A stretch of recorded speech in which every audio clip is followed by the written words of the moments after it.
We often bump into these phrases, these ideas that sound simple, but they just carry so much weight, emotionally speaking. Mm-hmm. They really tap into something deep and often unspoken. Exactly. And today, we're going to dive deep into one of those. Men don't cry. Wow. Yeah, that's a big one. It's powerful, isn't it? Really shapes how men are seen, but also, how they see themselves. It crosses cultures, generations. For sure. And our way into this, our source, is the YouTube music video for ATG Sheed Men Don't Cry. It's pretty raw. Very potent stuff. Yeah.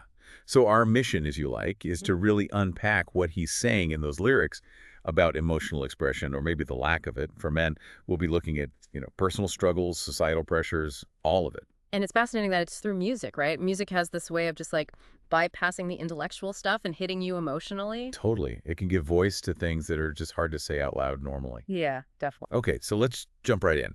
The thing that immediately struck me is the title itself, Men Don't Cry. He repeats it like it's this rule. Like a mantra or something. Right. But then, almost immediately, he hits you with, why the hell do I got tears coming out my eyes? Boom. That contradiction right there, it just throws you straight into his internal conflict, doesn't it? Absolutely. Yeah. It's like, here's the expectation and here's my reality, and they just clash. And that clash, that question, I bet a lot of people have felt that privately, I think so. Yeah. Then he talks about feeling like all the weight in the world is on my shoulders. Yeah, that line. And how it gets harder to carry the more that I get older. That feeling, that increasing burden. I mean, I think that resonates, right? For anyone listening, life just gets more complex. It absolutely does. Responsibilities stack up, pressures increase. And what's really interesting is how he links that to being born a soldier. Ah, yes. Tell me about that metaphor. Well, it suggests this pressure isn't just like situational, it's baked into the definition of manhood society gives you. You're expected to be tough, ready. Stoic.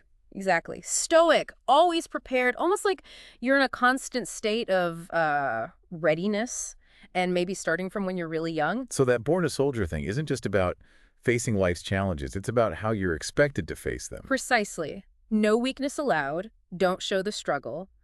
And it suggests this starts so early, this conditioning. Like it sets up this framework where being vulnerable is failing. Yeah, failing at being a man, according to those rules. And he connects that then to never finding closure. Things are left unresolved. And the world feeling colder. Right. If you can't open up, if you can't express that vulnerability, it's like you're facing that colder world all alone without any, emotional protection. Makes sense. It paints a bleak picture. And then he adds another really crucial layer, race. He says, not only am I a man, they hate me because my blackness. Wow. Yeah, that hits hard.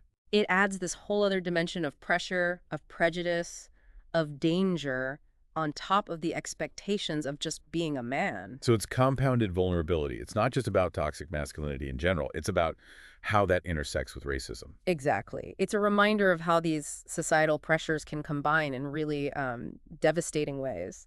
And he gets specific about danger, too, right? Talking about people aiming for my dome, his name written in the stone. Yeah, those lines really ground it. It's not just abstract emotional pain. It's like real-world threats, mortality. It makes the emotional weight feel even heavier, Definitely puts it in sharp relief. Later on, he hits on this isolation. Hardest part of being grown is knowing you all alone. Oof, yeah. Even if you're working hard, trying. Yeah. There's this sense of being fundamentally alone. That's a tough feeling. And it feels like a direct result of the men don't cry thing, doesn't it? If you can't share the hard stuff, you inevitably build walls. You push people away, maybe without even meaning to. Right. And then you see these coping mechanisms he mentions, like using cologne because life stinks. Or needing a loan when he's broke in every way.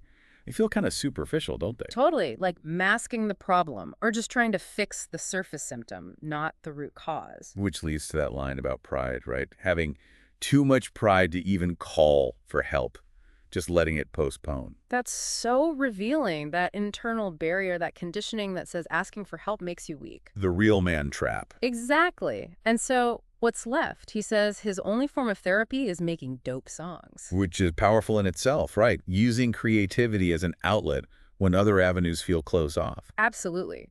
Music becomes the place where he can express those forbidden emotions. It shows how vital that need for expression is, even when society tries to shut it down. And he traces it back explicitly to childhood.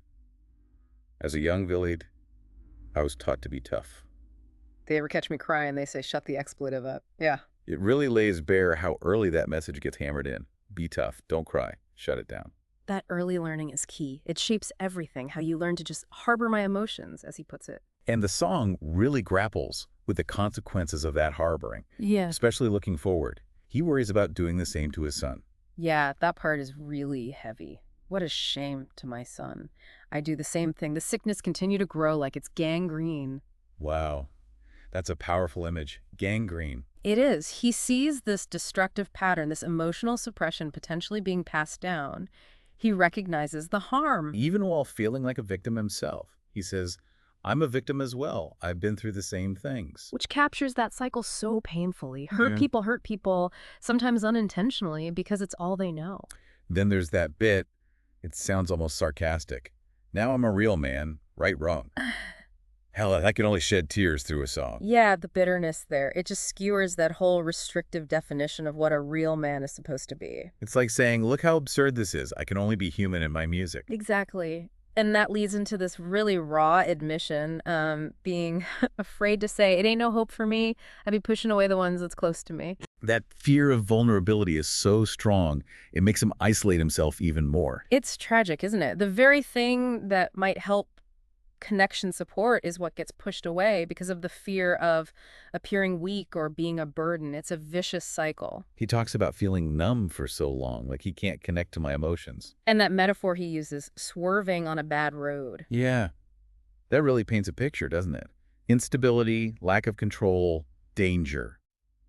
All because of being disconnected emotionally. It's often a defense, that numbness, a way to cope when things are too much. But yeah, like swerving on a bad road, it's not sustainable. It's precarious. And it all culminates in that direct apology to his son. Hey, son, I apologize. I'm sorry I'm so cold. I don't know no other way. That's just heartbreakingly honest. It really is, acknowledging that distance, that lack of maybe a positive emotional model. But in that honesty, maybe there's a tiny crack of light. Acknowledging it is the first step, maybe, to breaking the cycle. Even if it's just within the song itself, it's incredibly personal. So bringing it all together then. Yeah. This music video, this song, it's just such a raw, unfiltered look at that immense pressure on men.